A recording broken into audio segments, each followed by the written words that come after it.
Welcome to another interview of the Wild Women Symposium, which will be in the spring of 2016 at the Leonardo Center. Today I have with me Michelle Murray, who is a certified mental health counselor, and she's been one of our anchors at the Wild Women Symposium over and over again.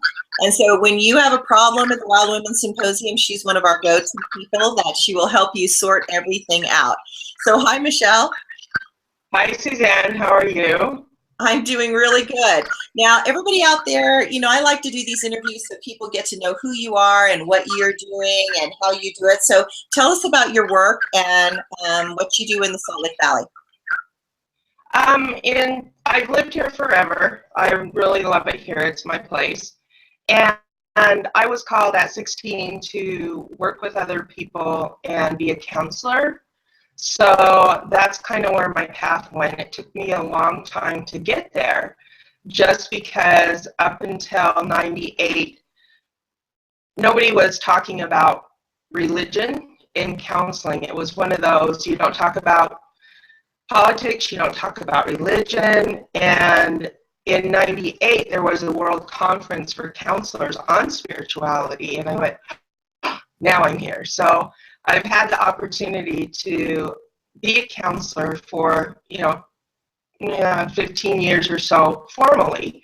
And at this point, I do that. And I really like how I'm able to incorporate the physical, mental, emotional, and spiritual aspects of the self, because without the who am I and the spirituality piece, people are lost and they're searching and searching and searching and searching. So that's the way that I do my practice. And I'm fortunate because, for instance, I'm fourth generation Shoshone on my father's side. I've studied Peruvian shamanism. I'm a DNA theta healer, empath, teacher. I teach parenting classes.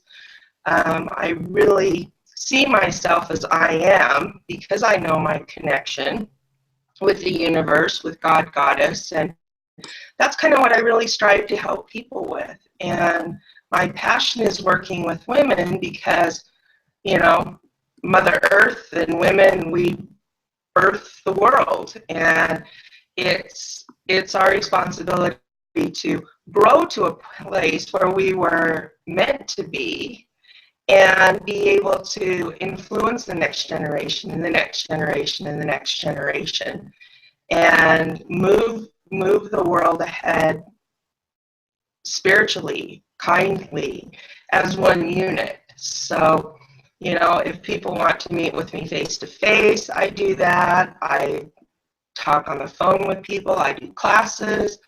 I conduct rituals and ceremonies. I do card readings at different fairs, a lot of different things that I'm interested in besides, taking care of my family. And fortunately, I've got lovely daughters. They're all grown up. They're all doing well. And so I really, really am fortunate in my life.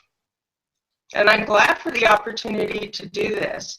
I think Wild Women is so important, and the energy there is amazing. I've been to the last two, and the last one I was able to be a support person, to work in the classes with, supporting whoever needed help and working with them on deeper spiritual levels than just even a clinical level. So I really am excited about the Wild Women Symposium and forming that tribe. We've had a great tribe since then. It's been so much fun to hang out with these women and lean on these women. And I myself, being away from everybody by choice, I'm a real introvert, Pisces on Pisces on Pisces, if anybody knows what that means. It's been really fun to open up and hang out with other women. And so I just think it's such a benefit. Thank you. Yeah, that's why we did it. It's like I recognized women when we all get together, we really heal each other and we help each other in so many ways. So now you're going to be teaching two classes because you're like our float person. And one of them is You Are What You Speak, the Mind-Body Connection. So tell us about that class. It goes along the line of the law of attraction, and people have been working with the law of attraction for a while, and so they get, this is what I want, this is how I hold my vibration, the universe brings it to me, ta-da. Well, what they're not realizing, that things that we just even say in our day-to-day lives that are means they pass down from generation to generation, they affect us physically. Physiologically, our brain is not able to distinguish between what happened in the past and what's happening now. So that's why people get so excited about football games, is because if they played it before and they're watching it, their brain says, oh, I'm playing football again. Or athletes, they've wired them up and have them do their event, and then later they bring them in and they wire them up and they have them watch their event. And there's no difference in the way that the brain processes that and the body responds to it in all of the chemicals that it does, in all of the reflexes that it does, the emotions that it does. So I was thinking, and as I've worked with people for a long, long time, and they'll say, you know, I just really have lower back pain all the time.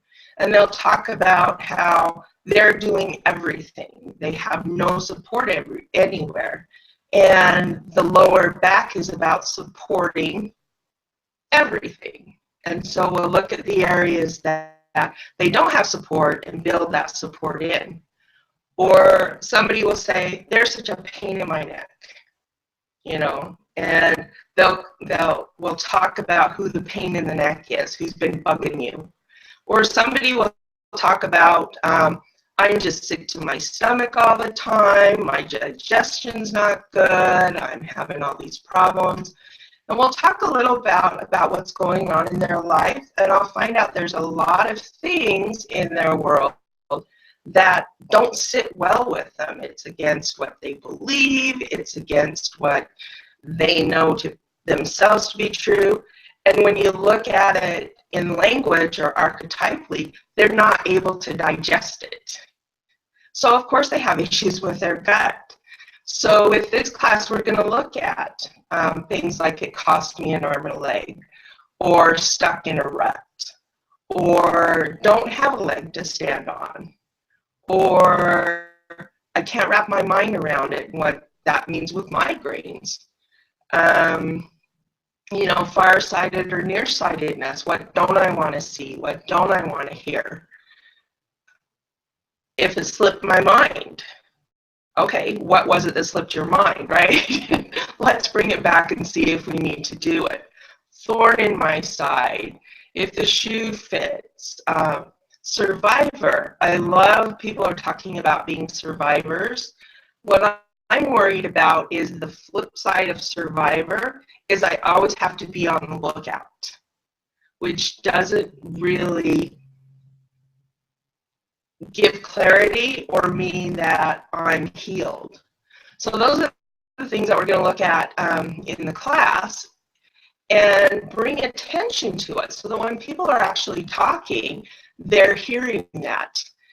When we talk, it's just this flow, it's what it's always been. I don't pay attention to it, right? We have this in our language, especially with the internet now, you know, with movies now.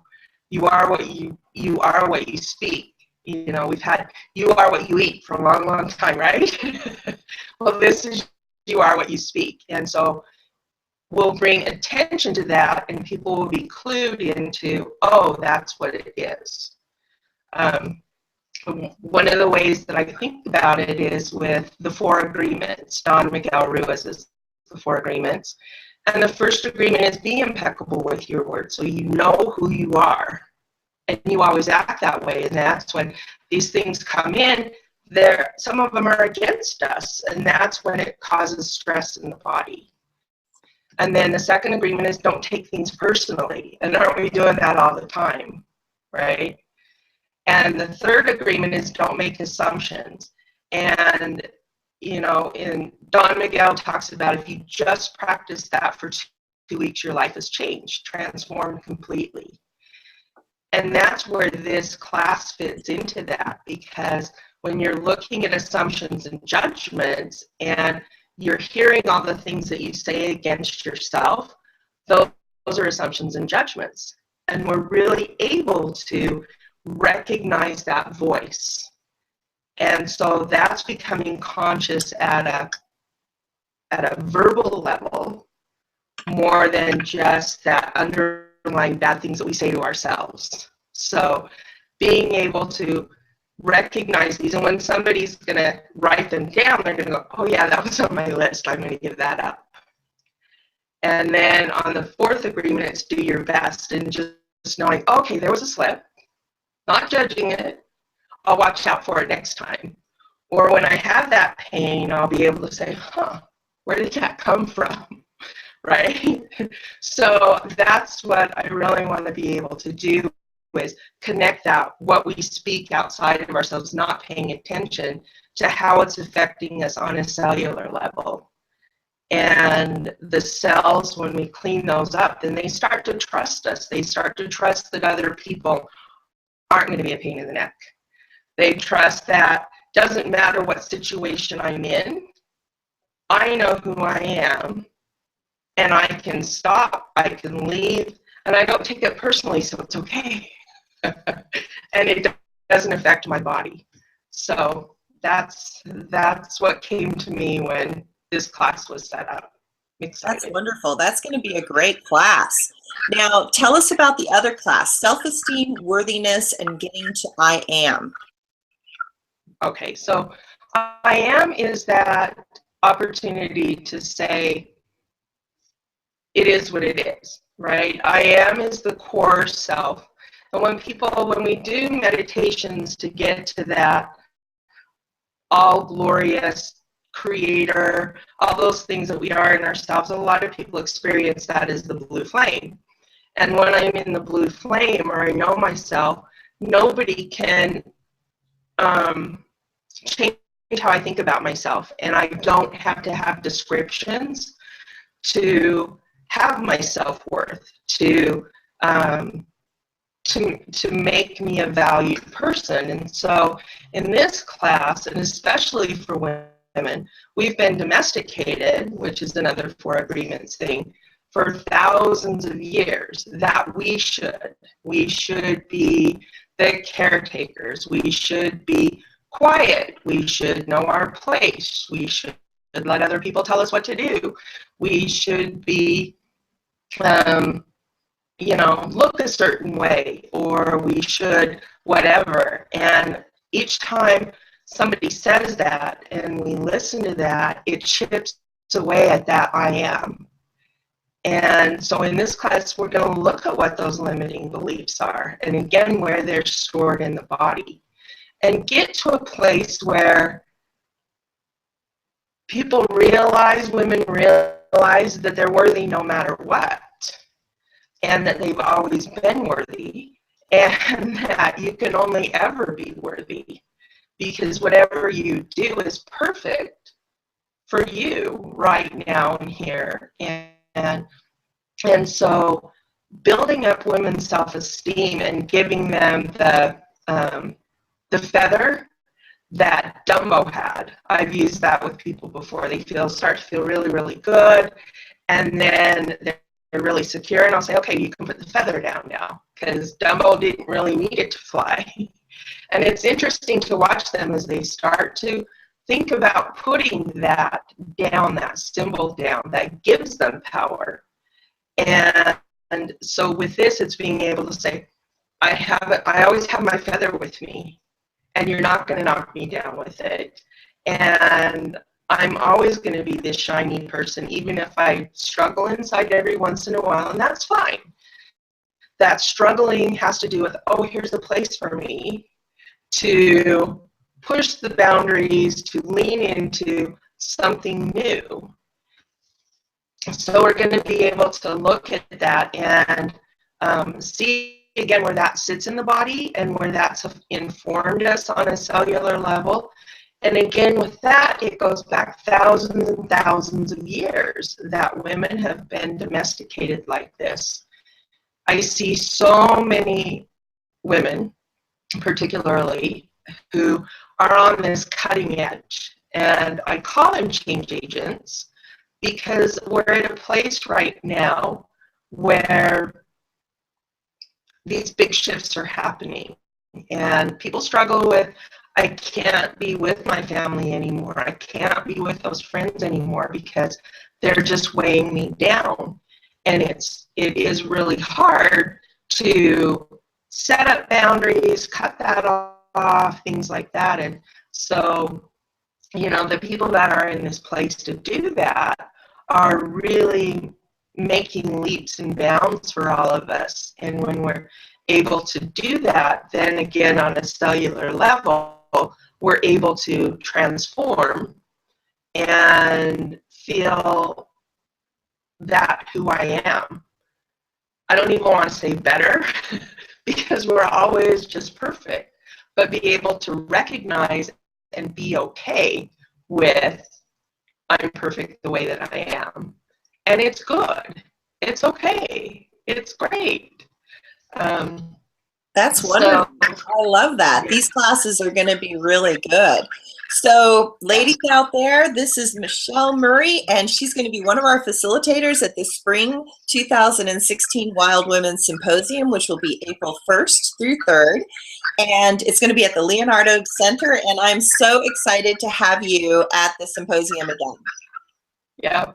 And I'm on Facebook. I have a website, fourmysoul.com. So you can always check out and contact me and check for classes that I'm doing. And I'm so excited to help influence some people that are ready. Thank you. You are so welcome. Thank you. We'll see you soon. Okay. Have a good day. Bye. Bye-bye.